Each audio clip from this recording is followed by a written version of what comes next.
আসসালামু আলাইকুম রহমতুল্লাহ। সম্মানিত সাংবাদিক বন্ধুগণ, ইতিমধ্যেই আপনারা অবহিত হয়েছেন যে আজকে আমরা বাংলাদেশ জামাত ইসলামের কেন্দ্রীয় কার্যালয়ে 11 দলীয় নির্বাচনী অক্ষের শীর্ষ দায়িত্বশীলবৃন্দ আমরা একসাথে বসেছিলাম। আমরা দেশের সর্বশেষ পরিস্থিতি নিয়ে বিস্তারিত আলাপ আলোচনা করেছি। আগামী 12 তারিখ ইনশাআল্লাহ ত্রয়োদশ জাতীয় নির্বাচন অনুষ্ঠিত হতে যাচ্ছে। একই দিনে দুটি ভোট, একটি গণভোট, দ্বিতীয়টি হচ্ছে সরকার গঠনের জন্য ভোট। গণভোটে ইতিমধ্যেই আপনারা জানেন যে আমাদের অবস্থান স্পষ্ট। আমরা জুলাই আকাঙ্ক্ষার আলোকে যে সংস্কার প্রস্তাব উপস্থাপিত হয়েছে, এটার বৈধতা দেওয়ার জন্য যে গণরায়ের দরকার, এর জন্য গণভোট অনুষ্ঠিত হচ্ছে আমাদের অবস্থানের পক্ষে। আমরা ইতিমধ্যে সারা দেশে সর্বত্র আমাদের প্রচারণার শুরু থেকে গণভোটে হা এই মোটিভেশন নিয়েই আমরা কাজ করে যাচ্ছি এবং আমরা আশাবাদী ইনশাল্লাহ বিপুল ব্যবধানে হা বিজয়ী হবে। হা যদি বিজয়ী হয় তাহলে বাংলাদেশ জিতে যাবে। হা যদি বিজয়ী হয় তাহলে ইনশাল্লাহ জুলাই আকাঙ্ক্ষা বাস্তবায়িত হওয়ার পথ খুলে যাবে। হা যদি বিজয়ী হয় তাহলে অতীতের নির্যাতন নিপীড়নের অবসান ঘটবে এবং তার যৌক্তিক ন্যায়সঙ্গত বিচার হবে। হা বিজয়ী হলে আবরার ফাহাদ থেকে শুরু করে আমাদের বিপ্লবী শরীফ উসমান হাদি পর্যন্ত সকলের বিচারটা তাদের পরিবার পাবে। এই যে 1400 শহীদ যারা জীবন দিয়ে এই জাতিকে জীবন এনে দিল, তাদের প্রতি আমরা গভীর শ্রদ্ধা নিবেদন করছি এবং সেই সাথে সকল জুলাই যোদ্ধাদের প্রতি। আমাদের অবস্থান মূল থেকেই স্পষ্ট ছিল। আমরা এই দলগুলো সবসময় সংস্কারের পক্ষে ছিলাম, আমরা পরিবর্তনের পক্ষে ছিলাম। জাতি অতীতের রাজনীতির ভুক্তভোগী এবং এই জাতির অনেক ক্ষতি হয়ে গেছে। 54 বছরে এই জাতি বহুদূর এগিয়ে যেতে পারত। দুর্নীতি দুঃশাসনের কারণে জাতি এগুতে পারেনি। আমাদের অঙ্গীকার হচ্ছে দুর্নীতির বিরুদ্ধে স্পষ্ট অবস্থান এবং আমরা সমাজে সুশাসন বা গুড গভর্নেন্স দেখতে চাই। এর সাথে সাথে আমরা সমাজে সর্বত্র ন্যায় বিচার কায়েম করতে চাই। এই দুইটা জিনিস যদি নিশ্চিত করা যায় তাহলে আমাদের সমাজ যেভাবে পশ্চাৎপদ হয়ে পড়ে আছে এই অবস্থা থেকে উত্তরণ হবে। এবং আমাদের যুবকদের আকাঙ্ক্ষা ছিল যে তারা হাতে কাজ নিয়ে দেশ করতে চায়। তারা কোনো ভাতা বা কোনো ধরনের কারো কোনো দয়া দেখতে চায় না। তারা নিজেই এই বাংলাদেশ গড়ার গর্বিত অংশীদার হতে চায়। এই ক্ষেত্রেও আমাদের অবস্থান স্পষ্ট যে তাদের হাতে কোনো ভাতা নয়, বরঞ্চ আমরা তাদের উপযুক্ততা অনুযায়ী কাজ তুলে দিয়ে বলতে চাই যে এবার তোমরাই বাংলাদেশটা গড়ো। এবং আমরা আসলে তরুণদের হাতেই বাংলাদেশ তুলে যাওয়ার জন্য আমরা প্রস্তুতি নিচ্ছি। তো এই নির্বাচন, পরপর 4টি নির্বাচনে মানুষ তাদের আকাঙ্ক্ষা অনুযায়ী ভোট দিতে পারেনি এবং সেই ক্ষেত্রে 2008-এর নির্বাচন থেকে শুরু করে গণরায়ের কোনো প্রতিফলন হয়নি। এবারকার নির্বাচনে আমরা স্পষ্টতই দেখতে পাচ্ছি যে মানুষের মধ্যে এই নির্বাচন নিয়ে ব্যাপক উৎসাহ উদ্দীপনা তৈরি হয়েছে। যাদের ভোট গ্রামে আছে তারা দলে দলে অনেকটা ঈদের উচ্ছ্বাস এবং আনন্দের মতো তারা যাচ্ছে, নিজেদের নাড়ির টানে গ্রামেই ফিরে যাচ্ছে। সেখানে তারা ভোট দিতে চায় এবং তারা তাদের মনের মতো সরকারও দেখতে চায়।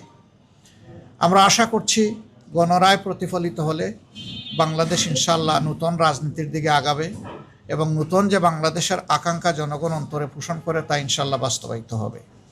তবে এক্ষেত্রে আমরা জনগণকে বলবো যে বিভিন্ন ধরনের কথা শোনা যাচ্ছে।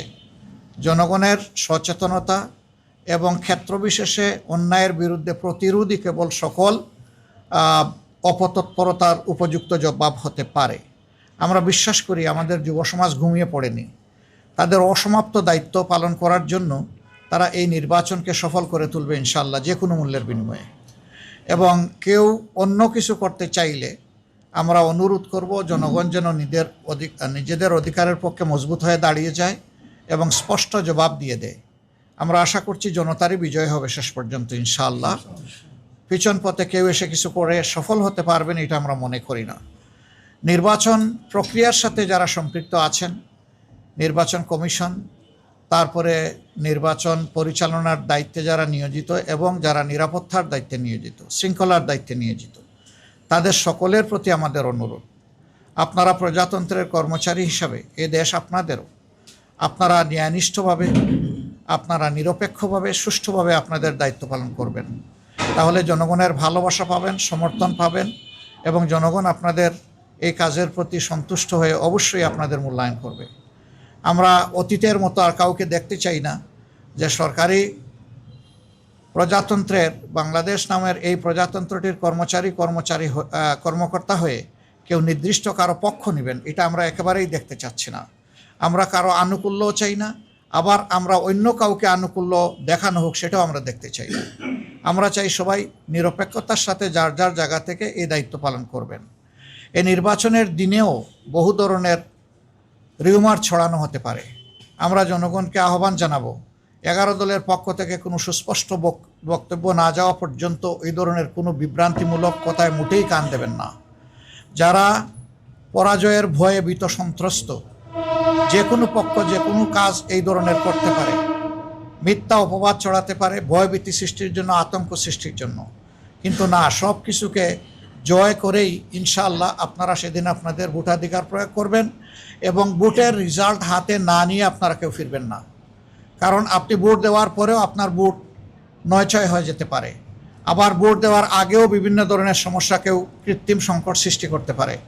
এই সব কিছুকে আমরা বিশ্বাস করি এই বীর জাতি মোকাবিলা করেই ইনশাআল্লাহ 12 তারিখের নির্বাচনকে সফল করে তুলবে এবং সেই নির্বাচনের মধ্য দিয়ে যে সরকার গঠিত হবে, এই সরকার হবে নতুন বাংলাদেশের সরকার, এ সরকার হবে জন আকাঙ্ক্ষার সরকার, এই সরকার হবে কৃষক, শ্রমিক, মেহনতি জনতা সহ মুটে মাঝি মজুর সকলের সরকার, সকল শ্রেণী পেশার মানুষের সরকার, নারী পুরুষের সরকার, শিশু আবাল বৃদ্ধ বনিতার সরকার।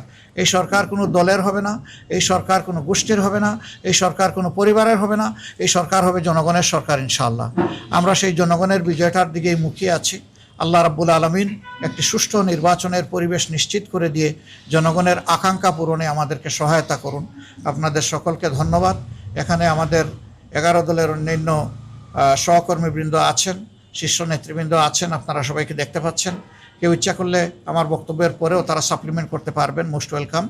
এবং আমরা জাতিকে এই বার্তাই দিচ্ছি, একটি সুষ্ঠু নির্বাচনের জন্য সর্বাত্মক সহযোগিতায় 11 দল প্রস্তুত।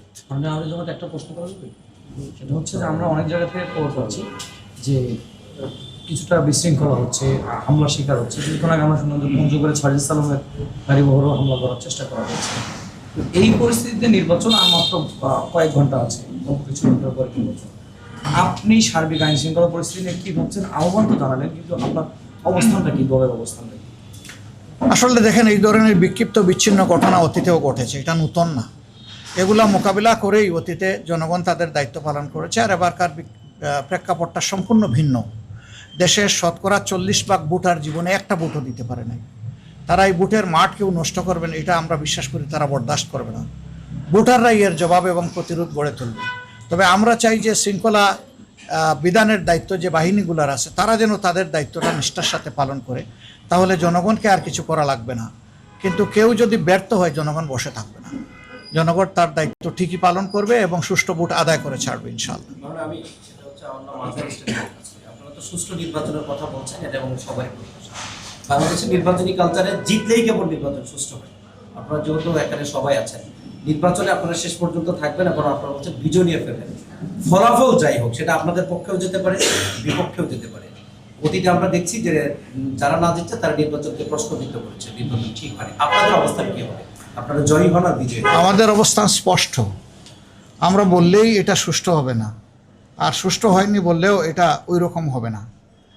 যখন জনগণ বলবে যে না, এটা সুষ্ঠু হয়েছে, আমরা এটা শ্রদ্ধার সাথে মেনে নিব।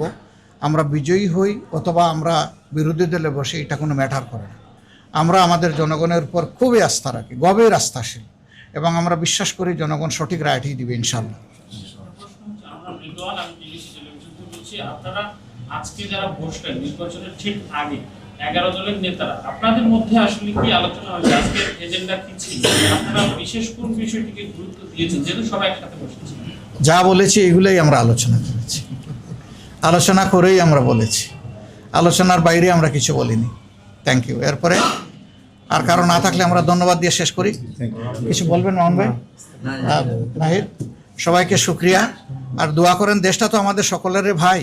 আমরা হাত মিলিয়ে কাঁধে কাঁধ মিলিয়ে একটা সুন্দর দেশ, আমাদের আগামী প্রজন্মের জন্য একটা নিরাপদ দেশ, আমাদের নারী সমাজের জন্য একটা নিরাপদ দেশ, শিশুর জন্য একটা তার স্বপ্ন বাস্তবায়নের দেশ, বৃদ্ধ যারা হয়ে গেছেন এই দেশকে দিতে দিতে তাদেরও আকাঙ্ক্ষার শান্তিতে যাতে দুনিয়া থেকে তারা বিদায় নিতে পারেন, সেই রকম একটা দেশ আমরা উপহার দেওয়ার জন্য আগামী 12 তারিখ ইনশাল্লাহ এগিয়ে যাই। আপনাদের সকলের সহযোগিতা চাই। আসসালামু আলাইকুম রহমতুল্লাহ।